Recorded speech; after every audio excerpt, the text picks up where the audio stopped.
Screen time का प्रभाव across all ages आज चर्चा का विषय बना हुआ है। आइए संक्षिप्त रूप से समझने का प्रयास करते हैं कि इस स्क्रीन टाइम का हमारे ब्रेन पे क्या प्रभाव पड़ता है। सोने के लिए at the sleep time melatonin नाम का एक केमिकल रिलीज होता है जो डार्कनेस से यानी अंधेरा होने से स्टिमुलेट होता है। यह मेलेटोनिन केमिकल हमें डीप स्लीप में जाने में मदद करता है और डीप स्लीप का स्टेज ही वो स्टेज है जिसमें हमारा माइंड बॉडी हील होता है, रिपेयर होता है और अगले आने वाले दिन के चैलेंजेस के लिए, एजेंडास के लिए तैयार होता है।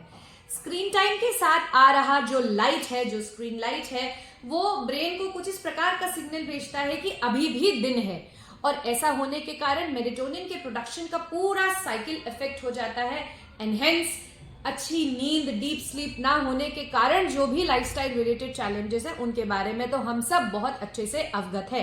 पॉइंट नंबर 2, आपने देखा होगा कि बहुत सारे बच्चे आप स्क्रीन से हुक्ड अप हो गए हैं और पेरेंट्स के लिए ये गेमिंग वाले चक्कर से बाहर निकल पाना, इनफैक्ट बहुत सारे अडल्ट्स के लिए भी ये गेमिंग वाले चक्कर से बाहर निकल पाना बड़ा मुश्किल है। क्यों?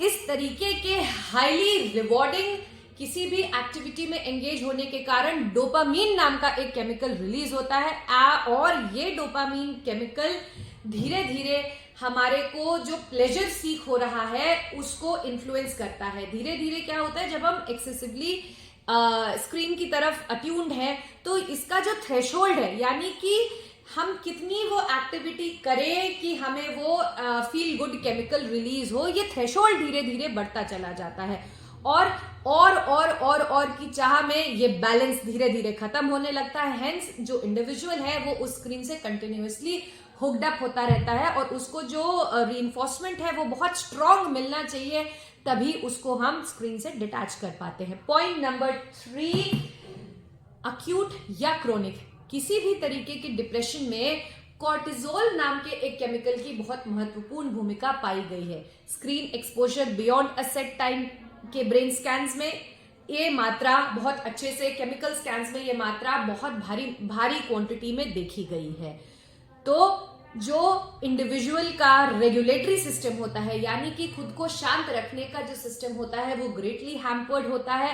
एज अ रिजल्ट जो मेल्टडाउन्स होते हैं या इमोशनल ओवर रिएक्शंस होते हैं, इनकी जो फ्रीक्वेंसी है ये बहुत ज्यादा हो जाती है और खुद को सेल्फ रेगुलेट करना, सेल्फ काम करना, सेल्फ सूद करना, खुद को शांत रखने जैसी कला में व्यक्ति खुद को लूज करने लगता है। अटेंशन, फोकस सब धीरे धीरे दैनिक क्रियाओं में अपने कार्य क्षेत्र में जाने लगता है। पॉइंट नंबर 4, क्योंकि हमारे सेंसरी सिस्टम्स के पास आ रहा सेंसरी स्टिमुलस बहुत ज्यादा है, लाइट भी बहुत ज्यादा आ रही है, चलचित्र भी बहुत ज्यादा आ रहा है, फील गुड फैक्टर भी बहुत ज्यादा आ रहा है, तो ये जो हमारी मेंटल एनर्जी है ना, ये इसको पूरी तरीके से कंज्यूम एवं डिप्लीट करता जाता है। हमारी यह मेंटल एनर्जी जो और प्रोडक्टिव टास्क के लिए यूज हो सकती थी वो अवेलेबल ही नहीं बचती है, उसका जो स्टोर है वो धीरे धीरे करके कम होता जाता है।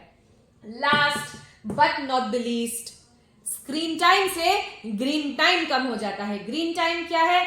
वह समय जो हम मदर नेचर के साथ बिताते हैं, उड़ती चिड़िया को देखने का समय, लहलहाते पेड़ों को देखने का समय, सूरज को देखने का समय, सन वर्शिपिंग करने का समय, चिड़िया, कुत्ते, पालतू जानवरों को खिलाने का समय, जिससे नेचुरली हेल्दी रहने के हॉर्मोन्स रिलीज होते हैं।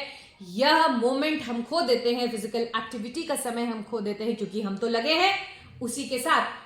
इसलिए बंधु ये बहुत अनिवार्य है कि आप अपने और अपने इर्द गिर्द जिनसे भी आप प्यार करते हैं उनके स्क्रीन टाइम पे एक बहुत क्लोज वॉच रखें, उसको मॉनिटर करें और स्वस्थ रहे। आगे आने वाले वीडियोस में हम इनके स्टैंडर्डाइजेशन की बात करेंगे कि इंडियन एकेडमी ऑफ पीडियाट्रिक्स द्वारा किस उम्र के लिए कितना स्क्रीन टाइम इनफ माना गया है। अवेयर रहिए, अवेक रहिए, हेल्दी रहिए।